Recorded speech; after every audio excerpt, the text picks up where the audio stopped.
Milyonaryo 2016 sa pakikinig sa IFM at RMN stations. Huwag ka nang magpahuli sa premium ulang hatid ng RMN. Sali na! Per DOH, FDA, CFRR Permit Number 0435 Series of 2016, DANMIS Permit Number 0013 Series of 2016. Abangan ang kaagapay na gagabay sa inyo para matupad ang hangaring iangat ang kabuhayan ng mga magsasaka, mangingisda at negosyanteng Pinoy. Agri Pinoy sa radyo. Tuwing linggo, mula ika-7 ng Pebrero, sa ganap na alas 9 hanggang alas 9:30 ng umaga, magmumula sa DZXL 558 Manila at sabayang mapapakinggan sa mga pangunahing syudad at probinsya sa buong bansa. Agri Pinoy sa radyo. DZXL News Break. Magandang umaga mga kasama, narito na po ang mga balita sa oras na ito. Malacanang pinayuhan si President-elect Duterte na makipag-ayos sa mga media. Ang kasama mo sa balita, Deo de Guzman. DZXL Field Report. Nagbigay nga ng pahayag ang Palasyo ng Malacanang kay President-elect Rodrigo Duterte kaugnay sa tila pakikipag-away nito sa mga miyembro ng media.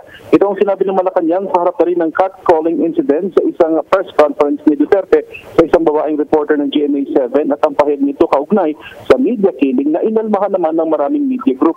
Ayon kay Presidential Communications Operations Secretary Sonny Coloma, bawat pangulo ng bansa ay may personal na estilo sa pakikitungo sa media. Pero sinabi nito na dahil mahalaga ang papel ng media sa paghahatid ng impormasyon sa publiko, ay mainam na maging maayos ang pakikipag-ugnayan ng susunod na pangulo sa mga media.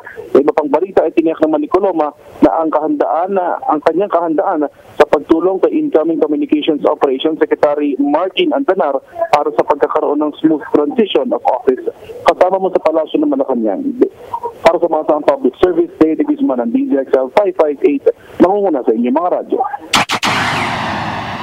Dalawang opposition senators may pinili ng susuportahan para maging susunod na Senate President. Ang kasama mo sa balita, Grace Mariano. DZXL Field Report. Inihayag ngayon ni Opposition Senator Gringo Hunasan ang katiyakan ng kanyang suporta kay Senator Tito Soto III sakaling magpasya itong sumabak sa Senate presidency. Ayon kay Senator Hunasan, itinuturing niyang BFF o Best Friend Forever si Senator Soto, kaya magiging masaya siya kung ito ang magiging susunod na presidente ng Senado. Ayon kay Hunasan, si Soto ang katanggap-tanggap sa nakararaming mga senador para maging susunod nilang pinuno.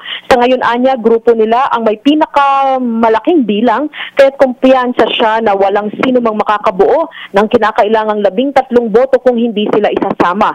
Pero nilinaw ni Hunasan na ang mas importante sa kanilang grupo ay matiyak muna na magiging independent fiscalizer at hindi magiging obstructive ang Senado. Pagkatapos ay kanilang pag-uusapan ang kanilang mga prioridad at saka lang nila pagdedesisyonan kung sino ang dapat namang maging Senate President at maging mga chairman ng mga komite sa Senado para matamo ang mga ituturing nilang priority bills. Bago si Hunasan, nauna na ring nagpahayag si Opposition Senator Nancy Binay ng kanyang pagsuporta kay Senator Soto para sa Senate presidency. Kasama mo sa Senado para sa maasahang public service, Grace Mariano ng DZXL 558, nangunguna sa inyong mga radyo.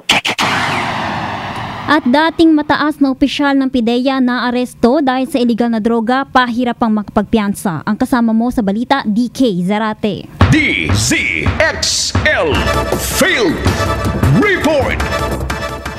Wala pa nga katiyakan na kung makapaglagak ng piyansa si Colonel Ferdinand Marcelino ngayong araw. Ito ay matapos na payagan ni Quezon City Regional Trial Court of Branch 82 Judge Lina Ebora Caccia na ito ay mapagpiyansa ng sa halagang 1 milyong piso.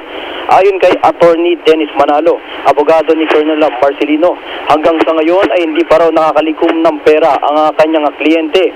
Malaki raw ang problema sa pera ni Marcelino, kaya pahirapan itong mapagpiyansa. Una na ngang naaresto si Marcelino ng mga otoridad sa loob ng isang hinihinalang Shabu Laboratory sa lungsod ng Maynila. Kasama mo sa Quezon City para sa maasang public service, Digay Sarate ng DZXL 558, nanguna sa inyong mga radyo. At yan po mga kasama ang mga balita sa oras na ito para sa maasang public service. Raquel Baya ng DZXL 558 nangunguna sa inyong mga radyo. Ang paborito niyong CDO Meatloaf and CDO Beefloaf. Hindi Hindi lang bigatin sa laman at sarap. Bigat